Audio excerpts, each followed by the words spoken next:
J'ai passé les 2 dernières semaines à apprendre un procédé photographique vieux de 180 ans. Au départ, je pensais simplement découvrir une technique originale, mais je m'attendais absolument pas à ce qu'elle change ma manière de voir la photographie. Pendant 15 jours, j'ai recommencé, raté, corrigé, jusqu'à réussir mon premier véritable cyanotype. Aujourd'hui, je vous emmène avec moi. Bonjour à tous, pour cette période estivale, j'avais envie de sortir de ma zone de confort. Ça fait plusieurs années que je fais de la photographie argentique et numérique, et mine de rien, je passe beaucoup de temps sur le PC. J'avais envie de revenir à quelque chose de plus concret, de fabriquer un objet, de faire un véritable tirage. Je me suis donc donné 2 semaines pour apprendre le cyanotype, et quand je dis apprendre, c'est maîtriser toutes les étapes de la préparation du papier jusqu'au tirage final. Pour cette vidéo, Digitphoto m'a proposé un kit cyanotype Berger. Ce kit est fourni avec une cuvette, ce qui est franchement pratique quand on débute. La première surprise, c'est finalement le peu de matériel nécessaire. Un kit de cyanotype, un bon papier aquarelle avec un pH neutre, un pinceau, une seringue et des gants. Alors je suis assez surpris par la simplicité de la préparation. On a besoin de prendre juste 5 ml du flacon A et 5 ml du flacon B. Pas besoin de faire des concentrations ou des choses compliquées, et ça permet de faire 5 feuilles. Avant même d'imprimer une de mes photographies, j'avais envie de comprendre comment fonctionne réellement le procédé. J'ai donc commencé par réaliser des photogrammes. C'est probablement la forme la plus simple du cyanotype. Pas d'appareil photo, pas de négatif, seulement des végétaux directement posés sur le papier. Je mélange les deux solutions. Petit conseil au passage, mieux vaut porter des gants. Même si les produits sont peu dangereux, il faut mieux éviter tout contact prolongé. Et autre point important, il faut appliquer la solution dans un endroit à l'abri de la lumière du jour.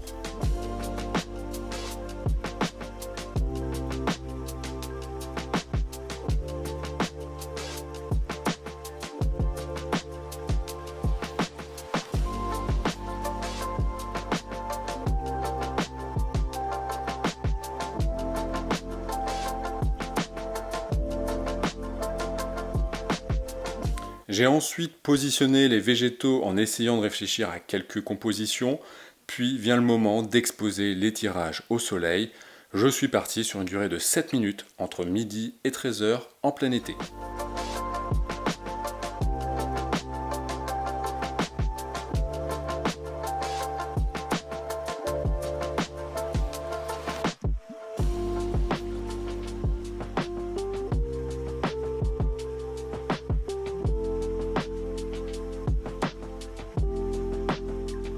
C'est probablement le moment le plus satisfaisant. En quelques secondes, le bleu de Prusse apparaît progressivement.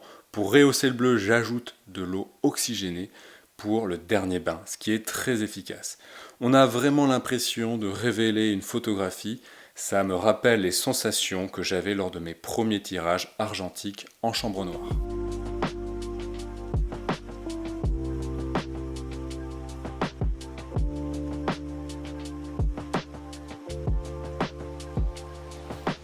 Après plusieurs heures à sécher au soleil, voici le résultat final des photogrammes. Franchement, pour une première tentative, je suis plutôt content. C'est jamais complètement parfait, mais on distingue bien les détails et le bleu de Prusse. C'est plutôt positif pour la suite. Maintenant que je maîtrise assez bien le procédé, je n'ai qu'une envie, c'est de voir ce que donne l'une de mes photographies en cyanotype. Ce qui est génial avec le cyanotype, c'est qu'on peut partir de n'importe quelle image, qu'elle soit argentique ou numérique. La première étape consiste à créer un négatif numérique. Pour ça, j'inverse simplement ma photo dans Photoshop, puis j'essaye de récupérer un maximum d'informations dans les tons moyens grâce à l'outil courbe. Je vous avoue que c'est clairement la partie que je maîtrise de moins. Trouver la bonne courbe demande beaucoup d'essais et je suis encore loin d'avoir trouvé le réglage parfait. J'imprime ensuite ce négatif sur un transparent pour rétroprojecteur avec mon Epson ET8500.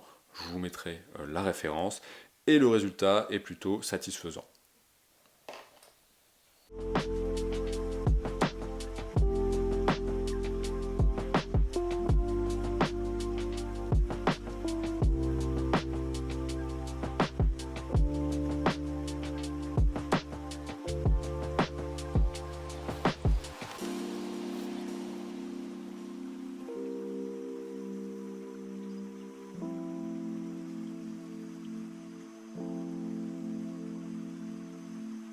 vous montre le résultat de ces 2 tirages. J'ai eu un résultat assez inattendu sur celui-ci. L'aspect est un petit peu délavé. Je ne sais pas trop ce qui s'est passé, mais le résultat est plutôt correct. C'est pas désagréable comme rendu. Et j'ai celui-ci, hop, qui a un aspect beaucoup plus classique, donc ça me va. Avant de terminer, j'avais envie de tenter un dernier tirage. J'ai choisi une photographie que j'ai réalisée en Islande avec un appareil numérique. Je trouve ça assez fascinant de pouvoir transformer n'importe quelle image en un véritable cyanotype.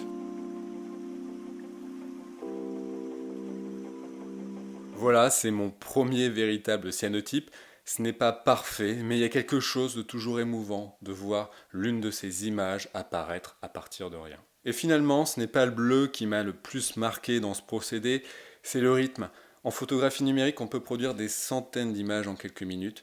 Avec le cyanotype, chaque photographie demande du temps. On prépare d'abord le papier, puis on attend, on expose, on lave, on attend encore, et c'est impossible d'aller plus vite. Et je crois que cela m'a obligé à réfléchir davantage à chacune de mes images. Finalement, le cyanotype ne m'a pas seulement appris une nouvelle technique, il m'a rappelé pourquoi j'aimais autant la photographie.